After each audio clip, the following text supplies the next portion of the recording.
When Barber was built, it was heavily inspired by British racing circuits. Rolling hills and fast twisting sections create an exhilarating experience. So while this place is in the middle of Alabama, it's going to make these Lotus 49s feel right at home as we get ready to watch round 3 of the Lotus 49 Grand Prix Legends Series. And you'll see it all live here on the Global Sim Racing channel. Hi, I'm Joe Peak, and with me in the booth is Roush Racing driver Joey Atterbury.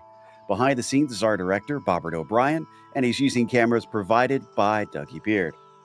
Barber has quickly become a major venue for all kinds of series in the U.S.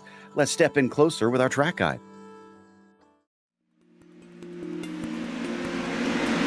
Welcome to Barber Motorsports Park. Located just east of Birmingham, Alabama, this is one of the newer circuits in American road racing. The track was built in 2003 by George Barber to go along with his Barber Vintage Motorsports Museum, which can be seen appropriately from Museum Corner on the track. While the main circuit is the full course, which includes 16 turns over roughly 2.25 miles, there are also 2 lesser used layouts called the Short A and Short B courses. The track is known for its technical layout and hugely dramatic elevation changes. In every category of racing, it carries a reputation of making overtakes difficult. That's not to say it's impossible, with most passes happening into Charlotte's Web. Named for the spider sculpture outside the hairpin, it often suckers drivers into braking too deep with a sudden drop just as you attempt to slow the car down. That's not the most challenging part of the circuit, though. Museum Corner is reminiscent of turns like the corkscrew, with its blind entry, multiple apexes, and cliff-like plunge down a hill. IndyCar and IMSA have visited many times in the past decade, while motorcycle racing is also a regular staple here. Practice and precision are usually required to be able to find a fast lap, but there's a heavy dose of bravery also needed in a number of spots. Despite the track being very wide, accidents often collect multiple cars due to the lack of visibility over crests. All in all, this place proves tough to even seasoned veterans. But with the hillsides and trees providing beautiful natural viewing spaces and an immaculate facility, it's no wonder fans keep showing up in droves to watch the racing here.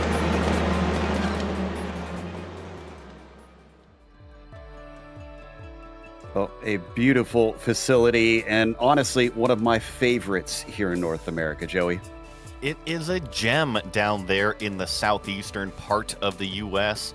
Just outside, well, it's right there in Alabama, just outside of Atlanta, actually, only about an hour and a half drive from there. 16 turns, 2.38 miles in length, and you were mentioning it before the track guide. It has a ton of elevation change. Really, turn 1 is all the way downhill, but it hits a big old compression there as you come up through the roller coaster and then dive back down.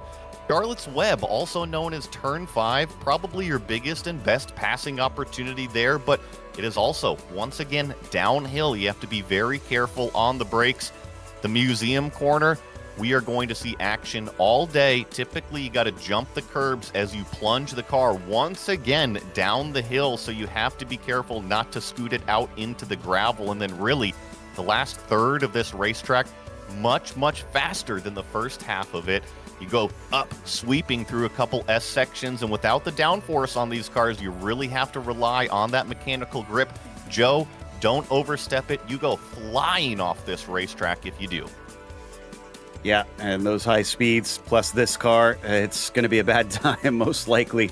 Now, as for the championship, right now, I know it says Nacho Gaspar. It is currently Seb Tixier who is leading the way with Oye Zamaloa, who is actually in second, and Jorge Nieva sits in third currently, and it's not far between all of them. It is about 11 points from first down to third after only 2 rounds. So it's very obvious who are going to be the major players here. John Olsen sits in fourth, and Jason Clapper's actually moved himself all the way up to seventh with his performance last week. So he's been collecting those points as always. What about the F2 standings? Where are we currently, Joey? Yeah, right now Bjorn Ackerman is currently leading the way. He's got a 9-point lead over Andres Bruno in the second place position, but it's actually really tight for that third place. It's tied up between Jan Steven and Timothy Porter, 51 points apiece, and then another battle tied for what's going to be the fifth place position between Terry Traumenhauser and Shady Ahmad. So only being round 3 here, Joe, the drivers still getting their feet underneath them in terms of where they're sitting in the championship. Now, much like last year, Spain continues to lead, but Singapore is hot on their heels in the Nations Cup. It's 115 points for Spain and 105 for Singapore after the first 2 rounds. The United States trailing down at 90 points currently. So those are your 3 major players in the Nations Cup. But last season, I should say, Spain basically dominated the racing and had a lot of very, very fast drivers up at the front of the field. So it's looking like that way again. We'll see if it remains that way. What about the race details, Joey? Round 3 of 12, I mentioned we're still getting going here in this season. At Barber, it's going to be 24 laps around this place. Open setups as always, so tweak and tune that car as best as you see fit to suit your driving style. No spare car, so if you pick up any damage, you're going to have to live with it. You try not to get any of that. It costs you speed no matter what out there. And then a drive-through penalty at 17x, disqualification at 25. Plenty of places to run off track at this one, Joe. And when you run off track, those walls are pretty close. Well, right now, Togo Hisada has kept it on track and actually has provisional pole.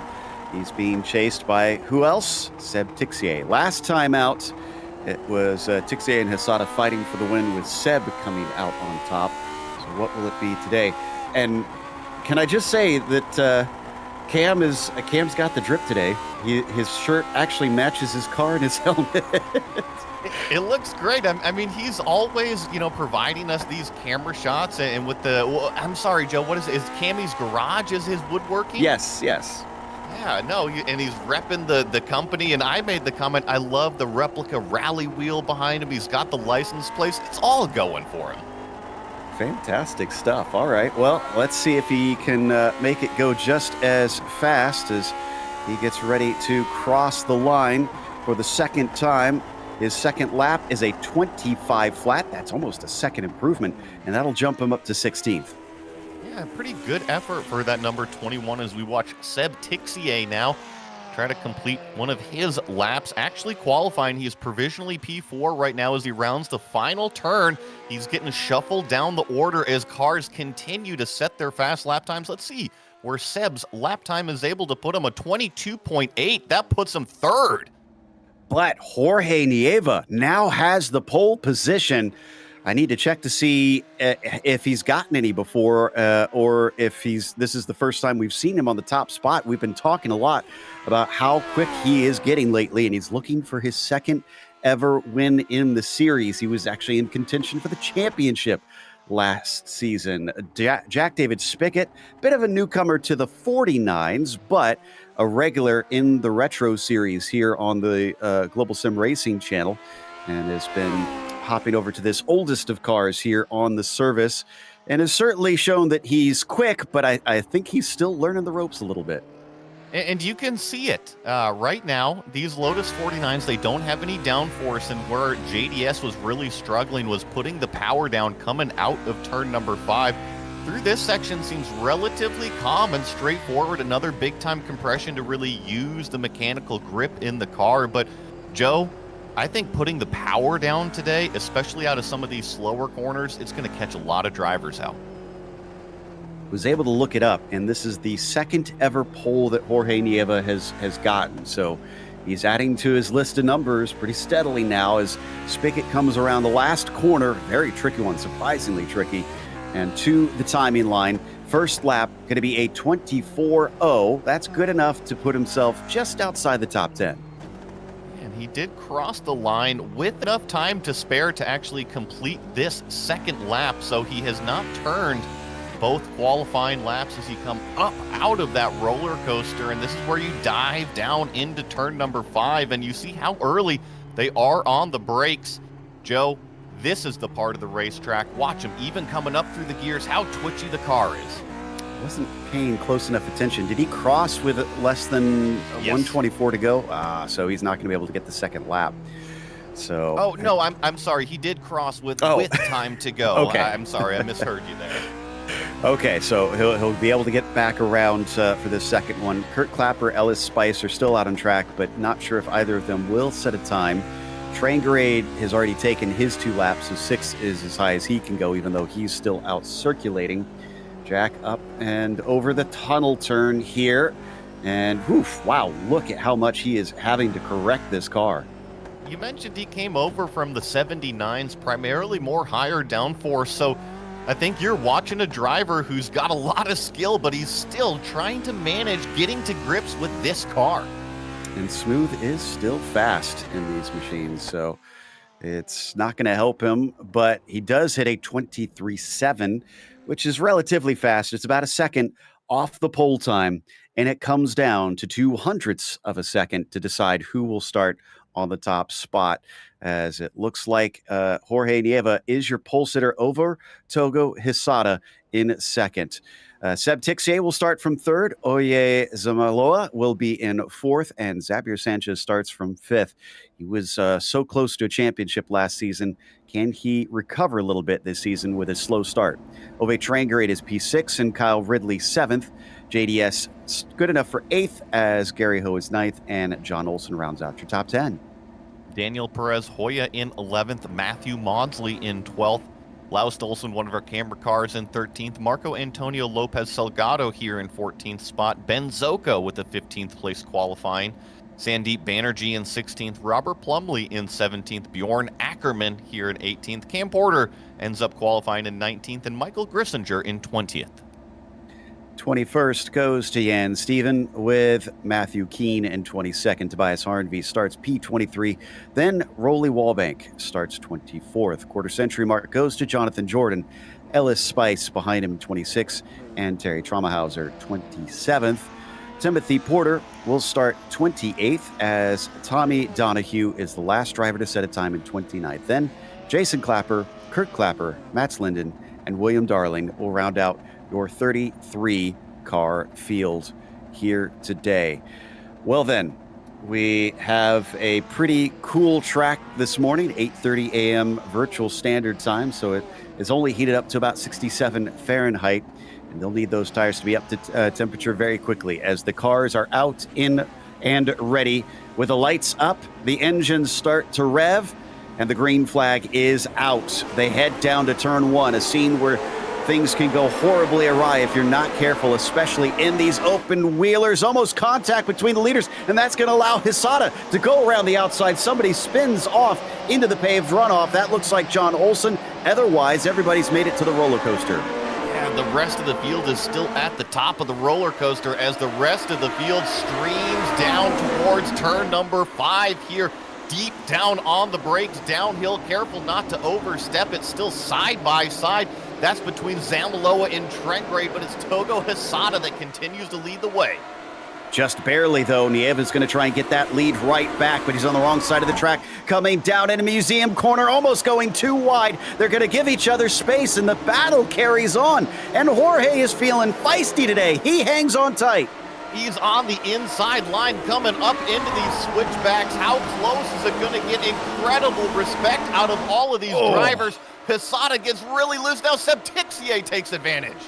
And Sanchez as well. Xavier up 2 spots now into the top 3 as finally Togo gets in the line. Still side by side behind them. Fierce fighting for track position here in the early stages. Trangerade passes on JDS.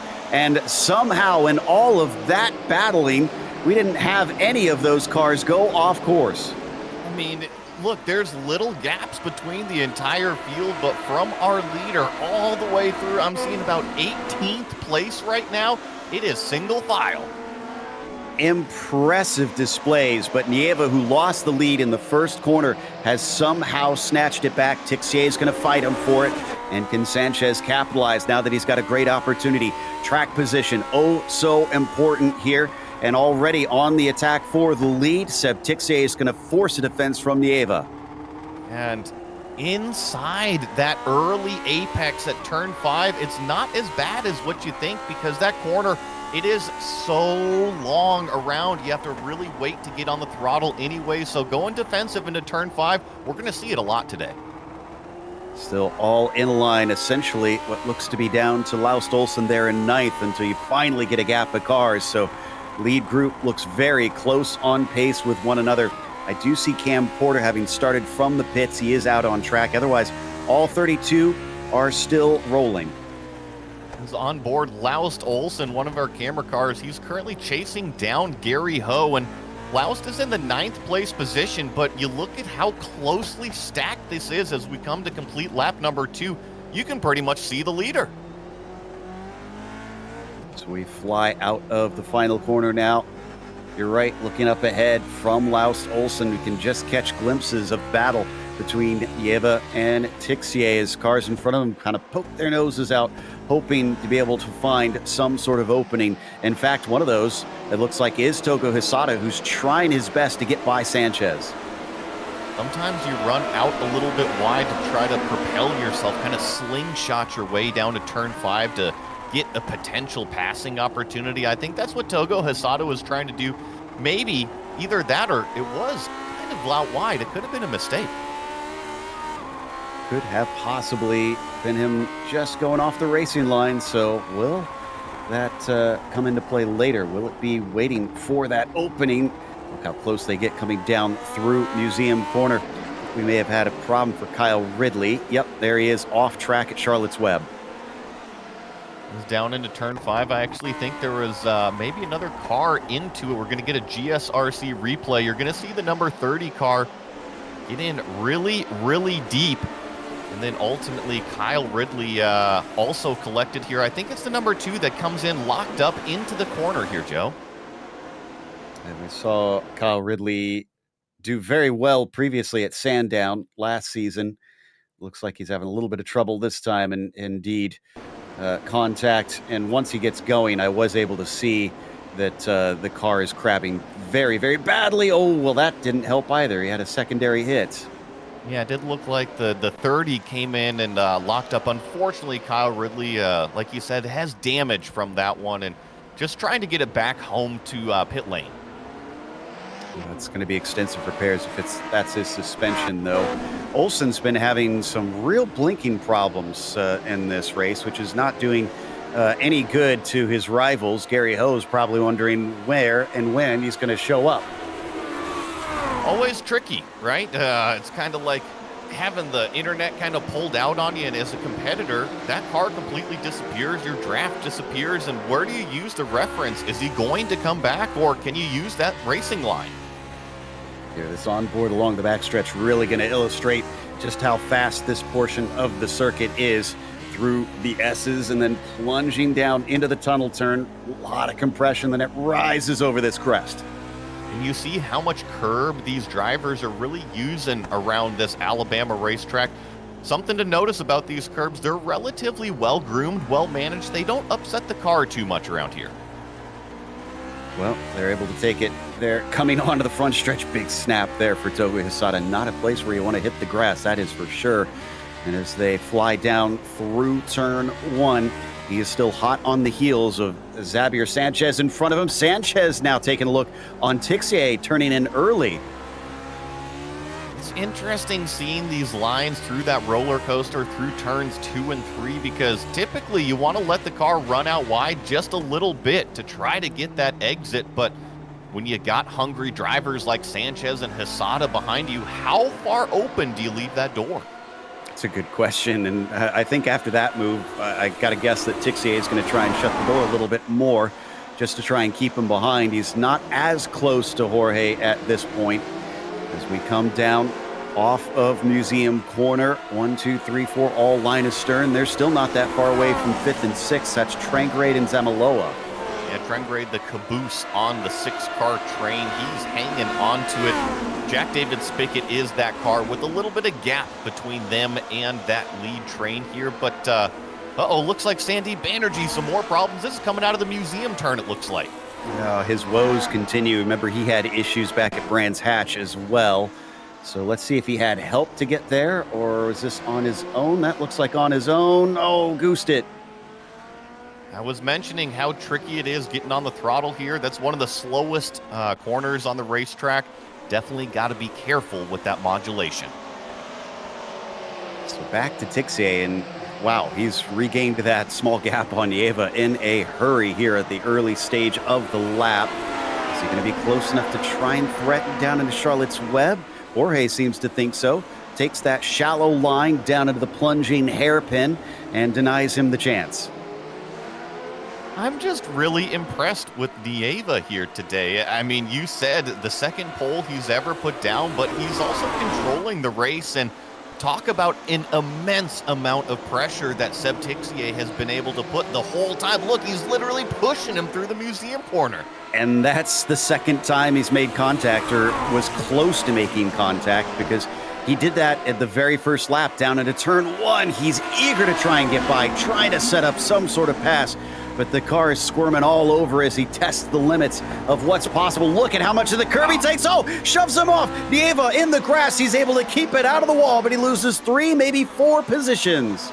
Now Sanchez was looking down the inside there, and I do have to say that Nieva, he was a little bit wide entering that complex. That is what allowed Seb Tixier to get up on the back end, but just so unfortunate to see the contact. And I think I just heard him give an apology over the radio. Yeah, that's not the way that Seb really races, trying to push someone out of the way, so I don't think that was intentional at all. This has shaken things up, though, and now Tixier has the lead. Was he being held up? Can he manage to try and run away from these cars?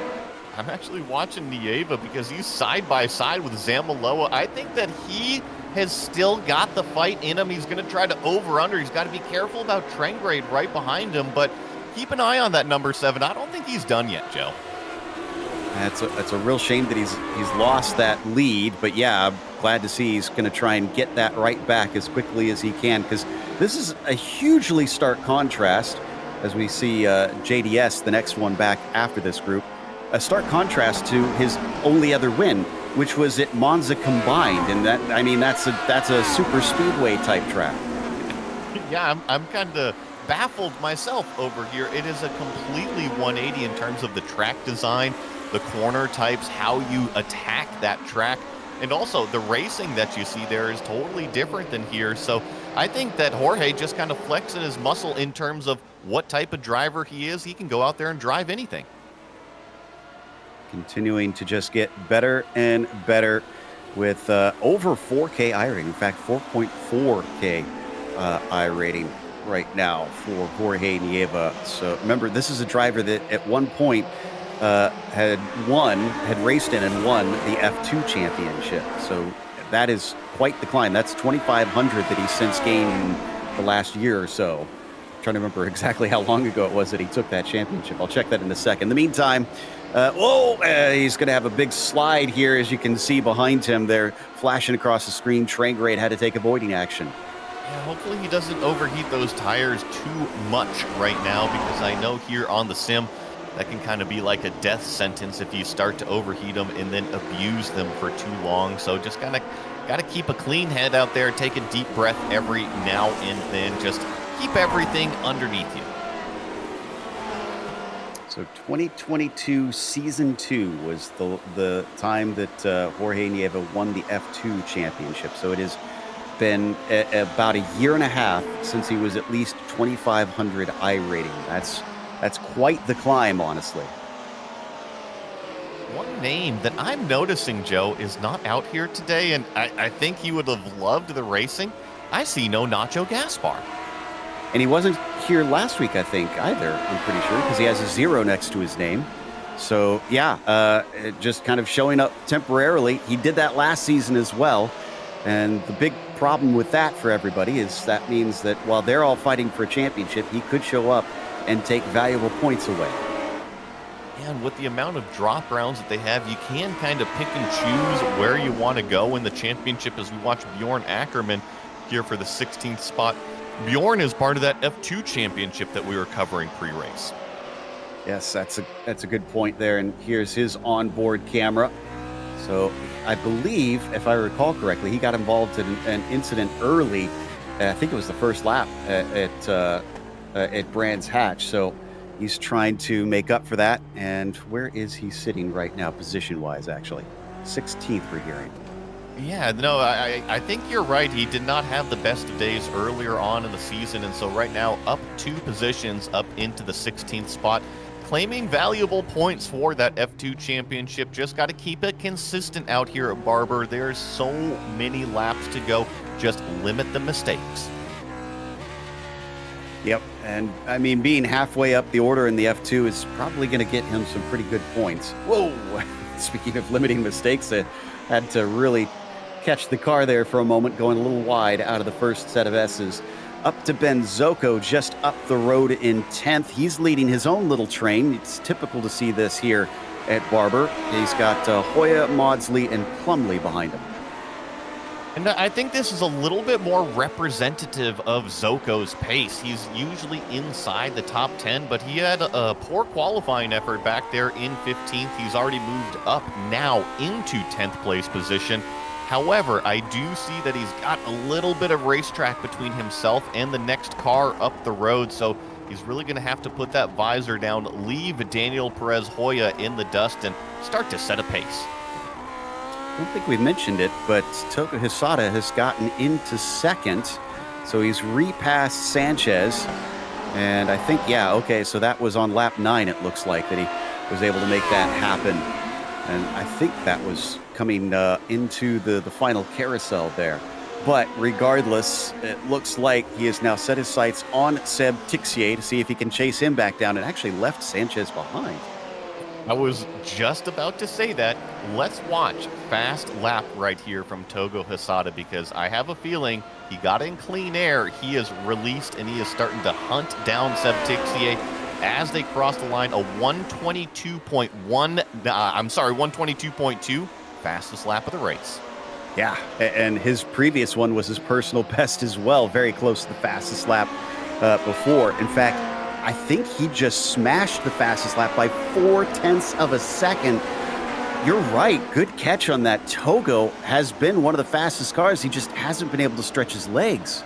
And remember, he got bottled up on the start there. He got shuffled way back in the field. So props to Togo Hisada for keeping a level head, getting by the cars cleanly, and now taking the fight to the leader. Well, we saw something similar last week as well. It was himself and Seb fighting for the lead, and it came down to Hisada, unfortunately, winding up getting spun when he had to save the car from checking up behind Seb Tixier on the front stretch. This is going to be a similar situation with a track where it's very tough to pass, and he's going to have to work his way around. Last time they swapped a couple times for that lead. Will they do the same here? I saw that he got in a little bit deep into the museum corner, had a bit of a lockup, got checked up behind Tixier this previous lap. So just got to limit that speed sometimes. You have to set up where you're going to make that pass. Don't run over the car in front of you. Thankfully, Togo Hisada knows how to get this done and claim a checkered flag. Whoa, little deep there. Had to correct, and that sent him way out wide. He's actually very lucky he didn't run into the back of Seb, I think. It's just style. It's all flair out there, Joe. He's very good at that, yes. One thing that you can say about Togo is that he's exciting to watch. And as he comes out of Charlotte's Web, he's getting ever closer to that 16th. There's been so many times where highlights have come out of just watching him save the car out of various wild situations. Maybe that's the nickname we need to start giving him, the Wild Man Togo Hisada. Maybe have a Charlie Sheen type haircut from Hot Shots, right? Or Yeah, not there from we Hot go. Shots, from Major League. Yeah. As Togo chases him along the backside of the circuit, now getting ready to head up over the tunnel turn. Both of them swinging it wide across that crest. He closes in under braking into the carousel, trying to take a very different line, interestingly. As I've been jumping around, we watch the leaders. Now this is the second pack, but something I'm observing, we're about halfway in this race right now. I'm noticing the cars start to squirm around a lot more on acceleration, and not only just putting the power down coming out of turn 5 and coming out of the museum corner, but Joe, the upshifts now, that first upshift is also starting to give some of these drivers problems. Now, we've been talking a little bit with Mick Claridge behind the scenes, and he's saying, oh, that was a big one for Sanchez there. I thought he was going to go off track. That he's saying that the gearing of the cars has been kind of a critical part of it. So kind of curious who's running 4 gears and who's running 5. That is a great point. Barber, it's a relatively small racetrack. Your speeds aren't as high, so you don't stretch out those gears nearly as much. Where do you set that final drive? And that may just come down to lap time and how quick you can get around this place if you can especially limit a shift. So we continue to watch the battle for third. Sanchez, Zamiloa, and Nieva. They've dropped Ove train grade behind them. There he is right there now on your screen. Norwegian is currently sitting in 6th position, which is, I believe, yes, where he started this race, and chased by Laust Olsen. A little bit of company does Laust Olsen have on the track. He has got around Jack David Spickett at some point. Gary Ho still hanging in the 9th spot, but I think out of this train, I think that JDS is probably learning a ton right now. And credit to Laust, he's up 6 spots from where he started. He's done a magnificent job at a track where it's not that easy to try and climb up the order. Certainly has done it early in the races. We're lap 14. And now, unfortunately, he's not been able to keep up with those ahead. But he's got the position. That's half the battle. Look at them slide over that rise there at turn 4.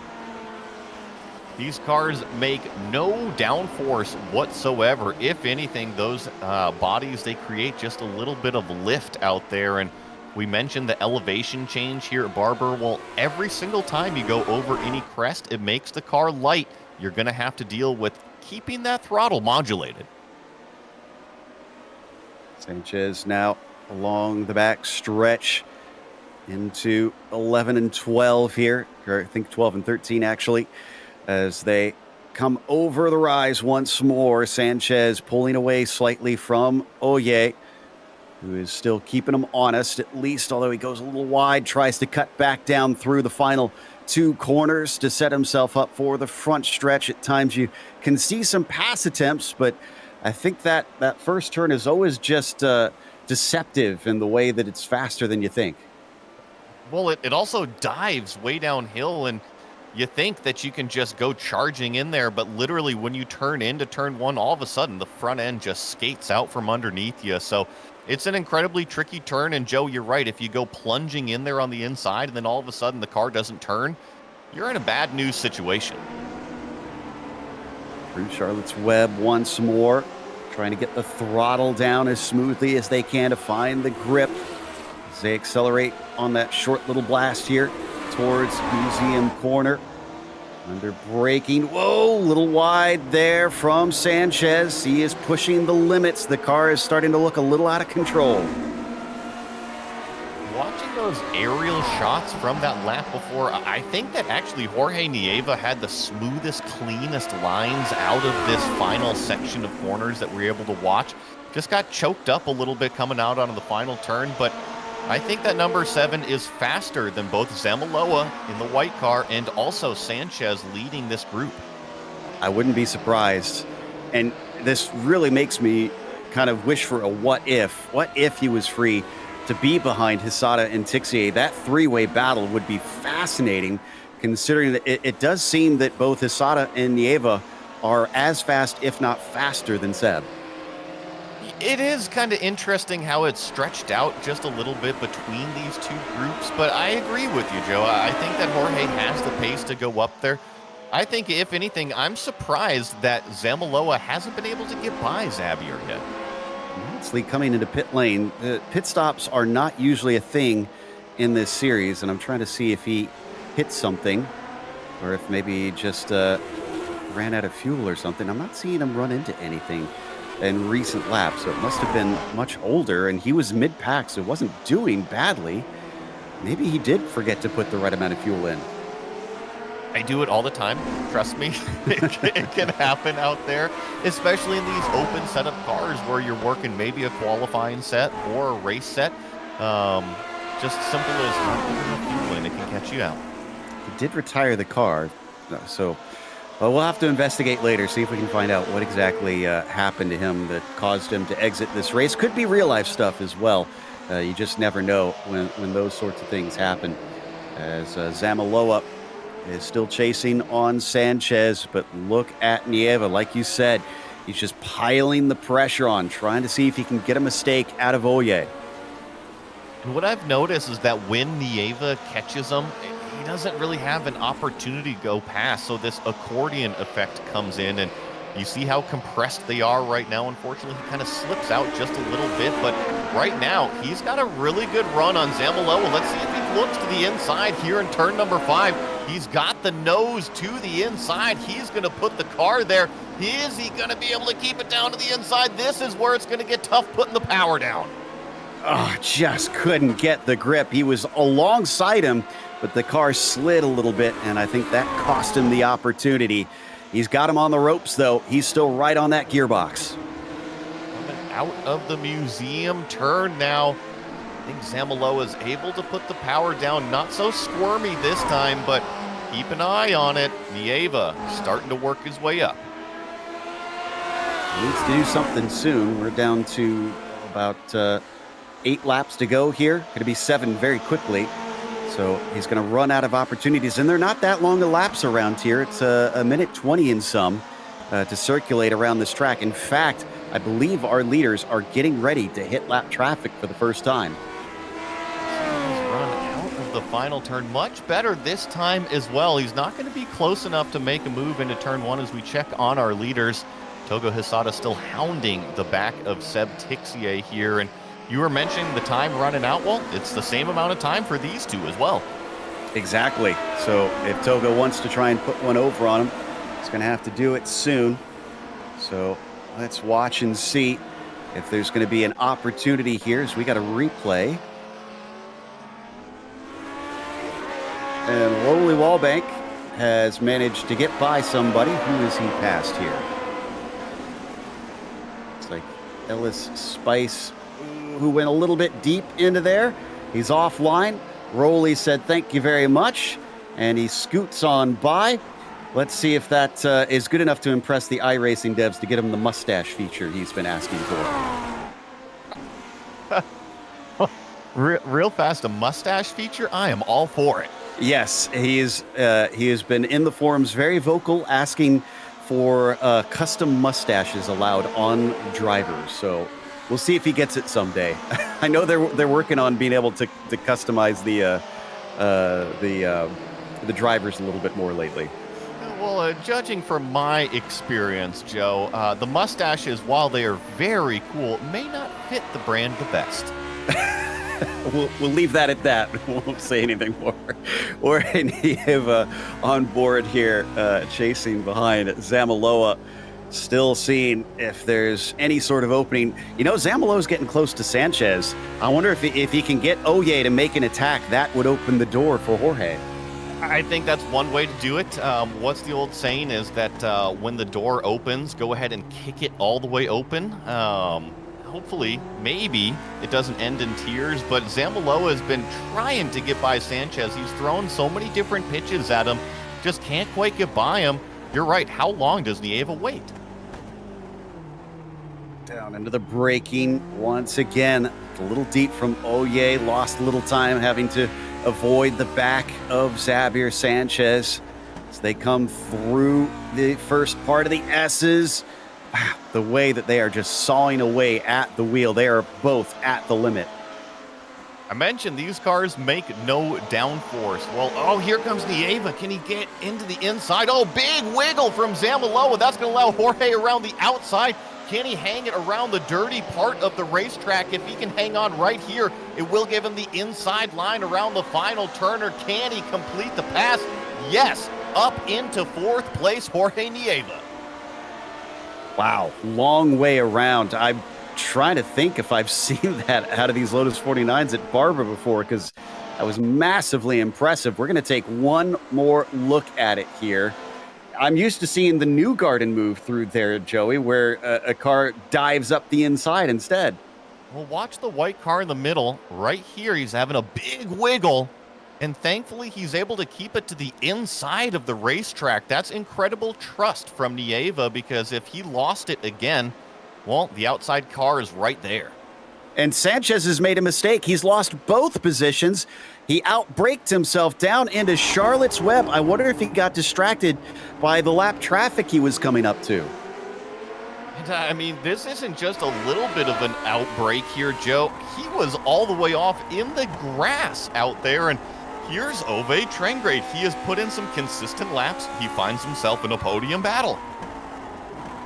You know, it's not just the speed that we're seeing from Nieva that's impressive.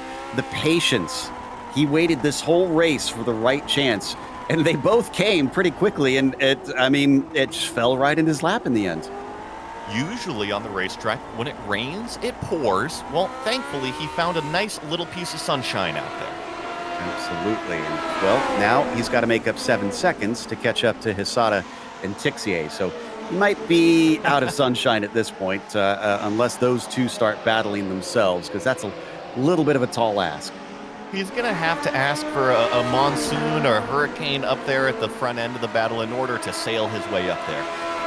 Back to Ove Trengrade. Now that those cars ahead were battling and having their mistakes, he's caught up to them. Remember, he had a fair gap. They're going past the lap traffic. Jordan pulling off to the side, but Sanchez in front of him. Zamaloa is now in 4th, and Nieva's up to 3rd. Just good battles all over the place. You watch Robert Plumley. He's trying to get this 11th place position from Daniel Perez Hoya off into turn number 5. But I also want to draw our eye back up to the lead. Ooh, nice run. This is going to be a drag race coming out. Yep, let's let this one settle out first, as Plumley's going to be on the wrong side, coming down in the museum corner, and he has to give way, and he loses control. Oh, it was good while it lasted, and he'll have to cut through the course to get back on the circuit, unfortunately. Oh, and here's Zamaloa now with mirrors full of Trengrade. Maybe Ove just showing up with a little bit of late race speed. Yeah, another mistake from Zamaloa, and Sanchez snuck through. He's back into 4th position now. This took a long time, as it was a slow burn here for the fight for 3rd, but it is really, in the last 3 laps or so, just come alive. Maybe it has to do a little bit with some lap traffic kind of getting in the way a little bit. They're going to have to deal with it from here on out. But the other thing, is Trengrade going to go deep into turn 5? Not this lap, but I've been noticing Togo Hisada is all over the back of our leader. Oh, this is a problem with Laust Olsen. Whoa, way too wide. And he'll get it back on track, but not before losing a number of spots. He patiently looks for an opening to try and slide his way onto the pavement, but that's going to move him down to 9th now. Our lead is so close as we're going to jump back up to it here. Seb Tixier has had his mirrors completely full of Togo Hisada. And Joe, this is the area of the racetrack where I really feel like Togo's been faster. And look what's just on the horizon, 3-lapped cars. Absolutely. I'm pretty sure that Togo's going to pounce the second he gets a whiff of a chance.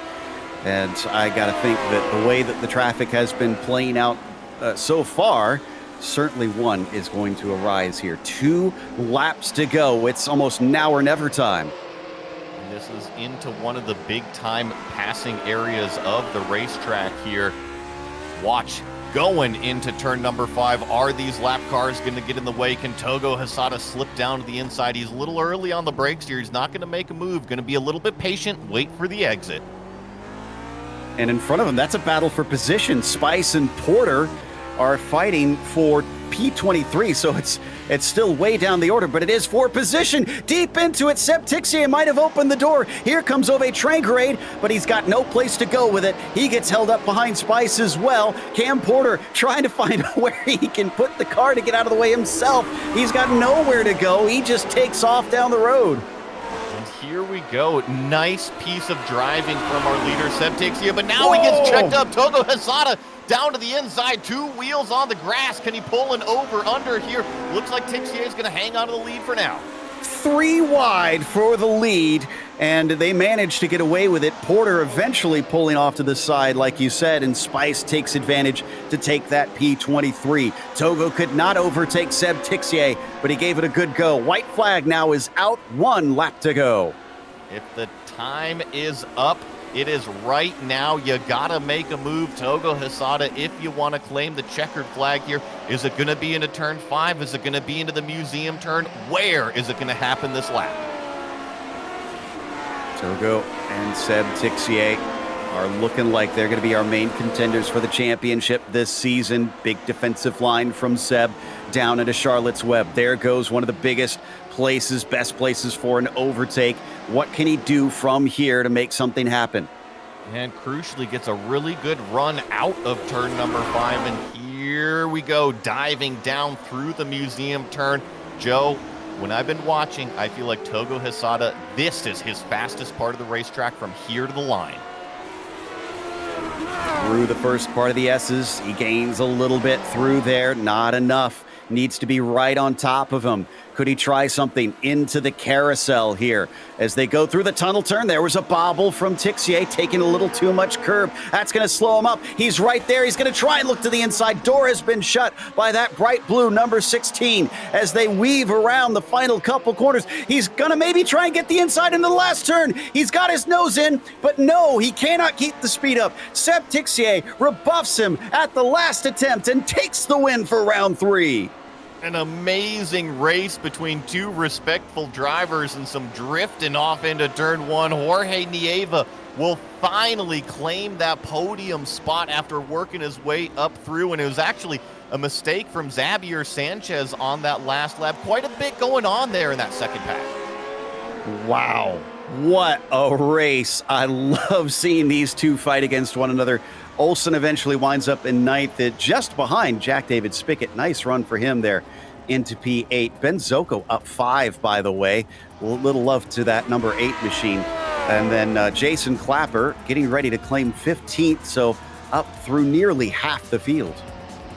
Just impressive stuff as the rest of the field still streams around collecting the checkered flag. And Joe, I know we didn't catch it on camera, but Xavier Sanchez had a huge moment on that last lap.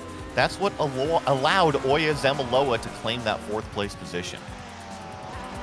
Nicely done. And the driver with the highest I rating in this group, Oya, has been becoming a bit of a staple lately. So what will we see out of him as Wallbank crosses the line to wrap up all of our drivers on the lead lap? That's going to take us to a quick break. We'll come back with the official results as well as driver interviews, so don't go away.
Welcome back to Barber Motorsports Park. This race was exciting literally from start to finish.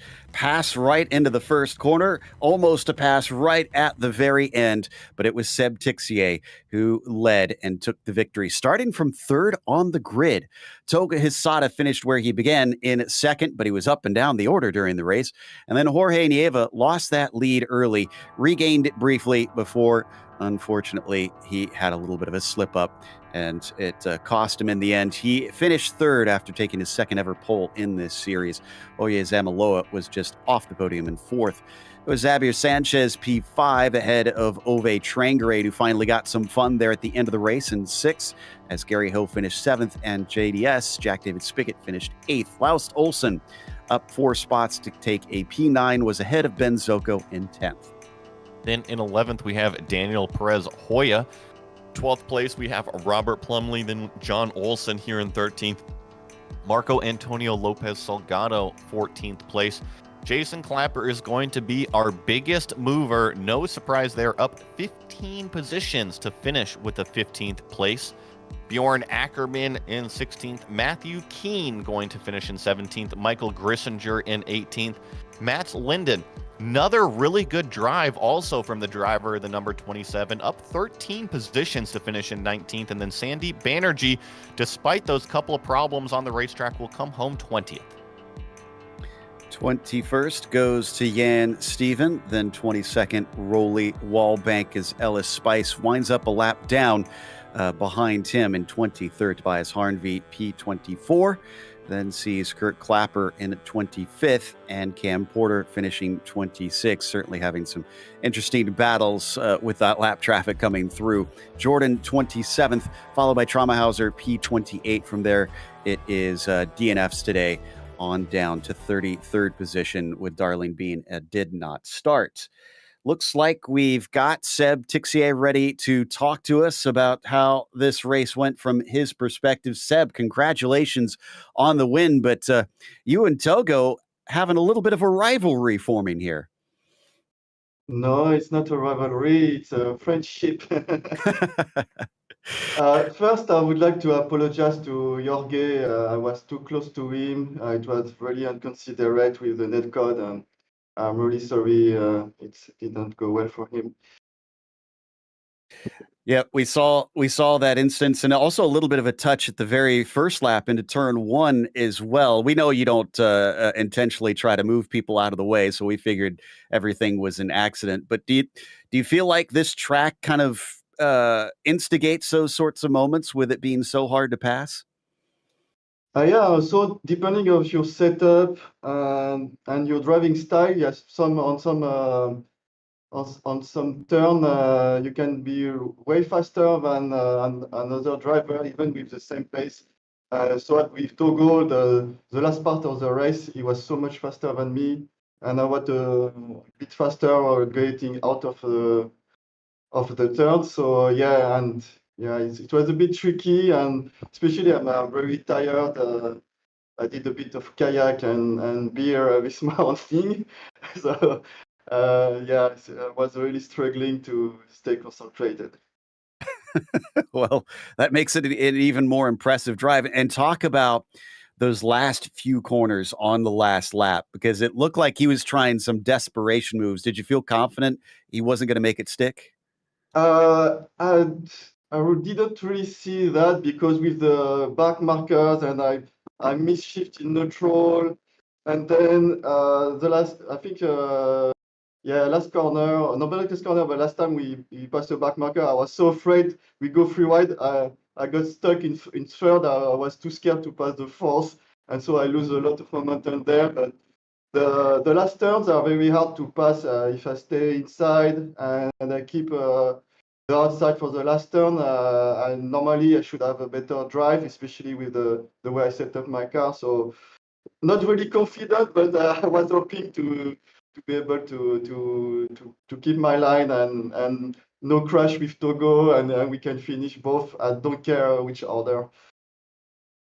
Well, we love watching you two battle. We hope this friendship carries on and you guys keep giving us some entertainment, but congratulations on the win. Thank you. Sebastian Tixier, who takes victory here from third on the grid. Up next is the man he was fighting with. Joey has caught up with Togo Hisada. Togo, first of all, congratulations on the second place finish. Thank you. Now, talk me through your race a little bit because you had a good qualifying effort, but you got shuffled back early. What was that like? Yeah, at first it's Barber. It's really difficult to run with Lotus 49.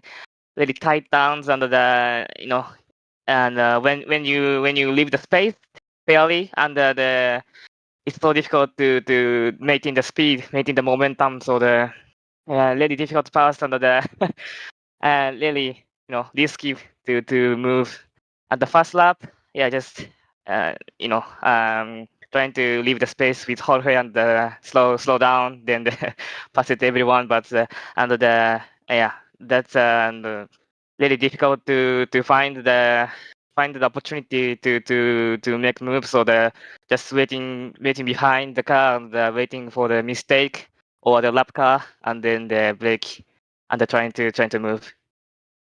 Well, your answer tells me you're very smart. You're patient out there on the racetrack. And we noticed you grabbed the fastest lap of the race when you were catching Seb Tixier. I felt that you were faster. How come you couldn't find a way around? It seemed like maybe he was faster in the front half and you were faster in the second half of the racetrack. Is that what you felt as well? Yes, exactly. Especially the turn 3 and the last turn, he's really good at the traction. I think the differential setup difference, but I'm not fast in the particularly the passing point overtaking spot. So just trying to find the another irregular spot to overtake. So that's really difficult. Since you brought up the differential, we noticed that Mick Claridge was feeding us information. Now, are you using 4 gears or are you using 5 gears around Barber? Oh, 5 gears. Yeah. Okay. All right. So that answers that. And Togo, last thing, congrats on that second place. Anybody you want to give a shout out to? My friend recently watching my race on this broadcast. So yeah, thank you for watching and cheers me and my family, my team and the Lotus 49 community. Well, despite coming home second, a great points day for Togo Hisada. And it was a good points day for Nieva, but I'm curious to see how he feels about a third place, considering, Jorge, your second ever pole here in the series that you took today, and it looked like you had the lead in control until a little mistake and some contact. We heard apologies from Seb, but what's your take on the situation? Well, the pole wasn't my place. I think Togo did a very bad second lap, so he couldn't pass me. And at the beginning, I thought I have to keep Togo behind and try to go to the end much slower than them. And well, I didn't know that Seb was also much faster than me, and in one corner I was a little bit slow. He didn't notice, and he pushed me a little bit. But thanks to the new iRacing grass, I survived, and I'm happy. I'm happy. No problem with Seb. Oh, I'm glad to hear there's no ill feelings, and you're a little bit modest there. That first lap was pretty impressive, and like we saw, you were still pretty fast in the race. In fact, I was kind of amazed. I noticed that since your 2022 F2 championship, you are up to 4,400 iRating. So I think you're a little faster than you give yourself credit. I don't know. Maybe I'm faster. I'm certainly faster than I was 2 years ago. But there are some drivers with very much a lot more speed than me, and Seb and Togo are both two of them. Also Xavier and Oyer, but fortunately they had a mistake each, and I could recover the podium. So. But I don't think I'm one of the fastest guys in this series. I just only drive this car, and it's the only thing I can drive at a racing. I completely understand the feeling about this being the only thing that feels right once you get used to it. But one thing that I do think you are very good at is patience. You mentioned waiting for those mistakes, and it took until quite late in the race for those to come about. Do you consider that one of those things that you're pretty good at, just waiting for the right moment to happen? I don't know if I'm just patient or I'm afraid of ruining some other driver's race. So I try to be very calm, but yeah, maybe I don't. I try to wait for an error because I can't overtake other way. Well, I guess you got to use what cards you have. But congratulations, you're still on the podium. I'm pretty sure that second win is going to come sooner than later, sir. Thank you, John. Bye, Joe. That was Jorge Nieva, third place here today. I think we have enough time for one more short one. It's an old regular. Joey's caught up with Cam Porter. Cam Porter coming home 26th today, but I don't think that story really tells your race. You were locked into a battle for quite some time there. Yeah, that was a really fun race, despite the fact that I had threw it away at the beginning with a jump start penalty. I think that's the first time I've ever done that. Yeah, I put it in gear, and I was using the technique with the the auto clutch where you just hold the gas and the brake down at the same time, and the car rolled forward just a little bit, and it was just enough to give me a drive-through penalty. So I was coming up from the back basically, and had some really fun battles with the guys that I eventually caught up with. They, at first they made it pretty easy for me to pass, so thanks a lot to those guys. But they were fighting hard at the end for sure, and that was a lot of fun. And of course, on the last lap, the leaders came through, and as soon as I was able to get past one car, Seb was right behind me, and I kind of panicked, and I'm like, I don't want to interrupt the battle for the lead. And I ended up going off the track and throwing away those 3 places that I'd made up. Worked so hard to make up. Anyway, so yeah, fun race today. Well, I was going to ask you about when those leaders came up and you were locked into that battle. Explain to a driver who might not have experienced that, what is that like? Is that anxiety coming up behind you? What is that like for you to deal with? Well, like I said, I was working hard to get past, I think it was Ellis Spice. And as soon as I made that pass, Seb was right behind me, and I was like, oh, what do I do? So I guess it is anxiety and kind of panic where I don't want to interrupt their battle, but at the same time, I'm having a battle myself. So I just kind of panicked and went off the track and threw away those places. But I hope Seb wasn't too mad about me getting in his way there.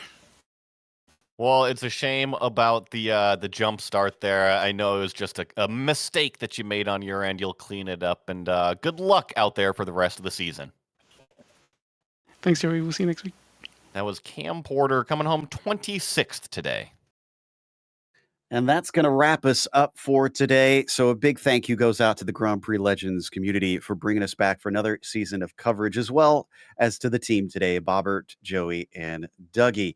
Make sure to check out our social media, our website, and our merchandise store. And don't forget to subscribe to our YouTube channel so you don't miss a moment here on GSRC. The next race going to be at Lime Rock Park, another one where track position will be key. That'll be October 7th at 9:30 a.m. Eastern. But we've got some more coming up, including those we've got listed here. The Camel GT Series goes to the brand new Zandvoort, our first broadcast with the new Zandvoort here on the channel at 1 p.m. Eastern. Until next time, though, race clean, race hard. We'll see you on the track.